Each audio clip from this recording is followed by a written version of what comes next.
about 33 degrees here in Phuket, but the man I'm with is used to negative 33. David Martin, Arctic explorer from Extreme World Races. Now David, what got you started with these extreme races? We probably 15, 20 years ago. I'm ex-former military, British Army, and we used to be involved with an elite unit that was primarily there for the Cold War, the old Northern Frontier, Norway, Arctic Circle. The unit's disbanded now because there's no longer a Cold War threat, allegedly. So, but during that period we used to spend a long time, 3-4 months a year, up in the Arctic Circle, doing everything from survival training, living off the land. So purely by default, the Arctic environment is a kind of a second home. All right, so does that mean you're actually completely comfortable in the cold? Is that something you prefer, or do you prefer the tropics here in Phuket? No, if I'm totally honest, I can't stand the cold. I actually suffer really bad, hands and feet, circulation. But that in its own right is a positive thing, because it just shows that even somebody like me, who does this for a living, you can survive in extreme conditions if you have the right training. So there's no excuse to get frostbite, frost nip, lose fingers, none at all. So it's uncomfortable, but it's manageable. Now, what kind of races does Extreme World Races do? What's the projects you guys get involved with? Well, primarily we started with a race to the magnetic North Pole, not the geographic North Pole, the magnetic North Pole. There's about a good 400 miles difference between them, but it's still very arduous and hard conditions. That race is about 400 miles, nautical miles, so it's a long way. We then branched out from that, taking it down to the South Pole. We had an interest from some clients that wanted to actually get to the geographic South Pole, which in its own right is an extreme feat for anybody to get down there. So we switched down to that. So now the two main races we run are geographic north and the magnetic north and the geographic south. So a lot of what you have to do is actually creating that support structure that does provide the safety to the racers. Is that correct? Primarily, the easy part, as I view it, is the racing. The racers just got to get on skis and walk to the South Pole or skis. So the logistical infrastructure, there is nothing in Antarctica. It's 4,500 miles. Right? There's nothing out there. There's no 7-Eleven. There's no shops. There's no literally everything that goes forward into the interior and onto the plateau. The plateau's at altitude. It's over 3,000 meters. So it's extremely difficult. So literally everything down to AAA batteries has got to go forward because there's nothing coming in. So the logistics infrastructure to provide a safety network for the racers, which they don't actually see because it's around them. But that's one of the biggest challenges really for us, and that's the bit that kind of drives us forward.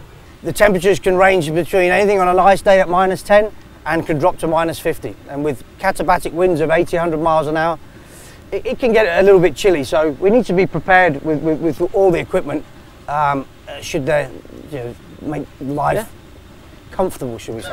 Relatively. This, for example, we carry, especially on the support team, Antarctica is prone for crevasse fields. Right. So should we have an incident where a race has actually gone down a crevasse and hanging on the side of the tree is all the harness and pulley systems and pickaxe, so we can actually enact a safe rescue. It's quite weighty, but you have to carry all this equipment. The racers will carry similar equipment, and they're probably pulling anything between 80 to 100 kilos when they start each leg. There's 2 legs to the South Pole race. All right. So effectively there's one checkpoint. They get resupplied at the checkpoint for food and fuel, but all the other equipment goes with them, including their own human waste. So everything goes. Everything. Everything. I would say, strangely enough, the most important piece of equipment ever that you'll need in Antarctica is a spork. So basically a spoon, fork, and a little bit of a knife on the side. There are more arguments and there's more, like I say, bloodshed over the fact that somebody's stolen or they've lost their spork, because without this you're not eating. Now these guys are mostly alone though, 2 or 3 in a tent. So how do sporks go missing?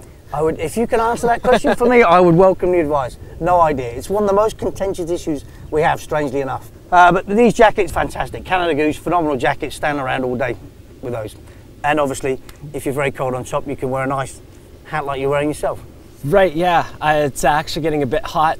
I assume it's more appropriate for the fantastic when you're stood round here with your katabatic winds whipping through, but for here at plus 33, it's probably not good for your health. You can't just go and buy a pair of Tesco sunglasses and pop down to Antarctica. The racers are actually given Adidas eyewear sunglasses. Right.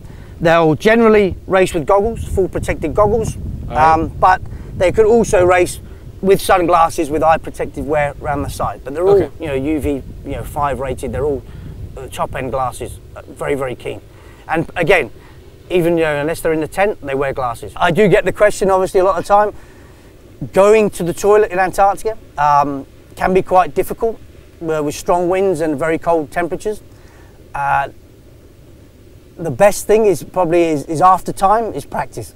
So the quicker you can do it, the quicker you can drop those trousers, get it done and get it back, goes. And as I said before, everything goes. So they actually do the waste into the bag, they collect it, they put it in the pulp, they bring it to the checkpoint, and then we take it from them, so everything that goes in, we take it back out.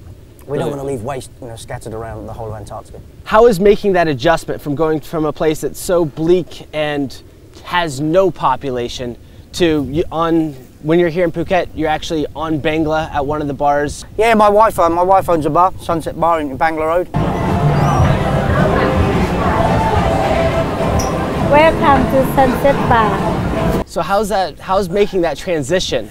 Is there a period between it that it's rough, or do you just move straight through? 3 months in Antarctica, which we just did this last season for the 100th race. It was a long time, very long time, in kind of isolation a lot of the time. You've got 4 or 5 people generally around you most of the time, but there's nothing there. So it's very tranquil from that perspective. So when you come back from there, again, Antarctica, because as we finish the race, it's going into winter, so the temperature is dropping quite drastically. Right. So on the plateau driving back, we could be at -50. The flight back and then hitting the bar, I don't know. It's very surreal in its own way. So there probably is a slight imbalance, should I say? But straight back into it generally, straight back in, socialising, meeting people. It's great fun. People come to Phuket. It's a wonderful island. They come here on holiday. They come to relax. They may be coming to get away from the stresses of work. Or a partnership or a marriage or whatever, and they like to come to the bar. If the fun's a good, friendly atmosphere, people like to talk. So it's, if by doing that and allowing somebody to enjoy themselves and correspond and have a good night, then it's similar values to me. They have a great time, they enjoy the holiday, they go away, and again they tell the world what a wonderful place Phuket is.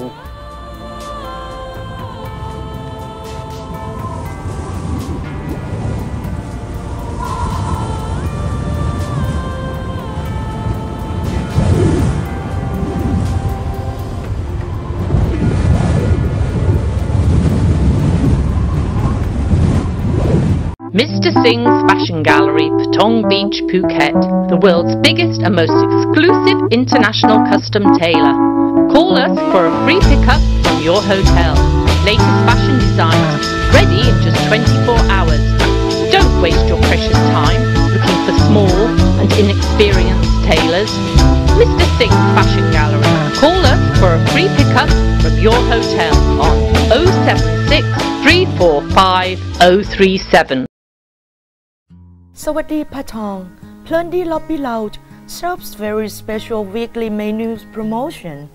Try out the pool bar where your favorite cocktail is just a smile away, and you will find a full schedule of exciting activities available throughout the week. Have a beautiful day of real relaxation at Sawadi Patong. Contact patongsawadi.com or 076 343 444. Tired of termites and rotten wood? Introducing hybrid wood, a combination of solid wood and polymer plastic. Its multi-purpose use is ideal for home construction. Contact Solumat Phuket at worldwideweb solumat.co.th.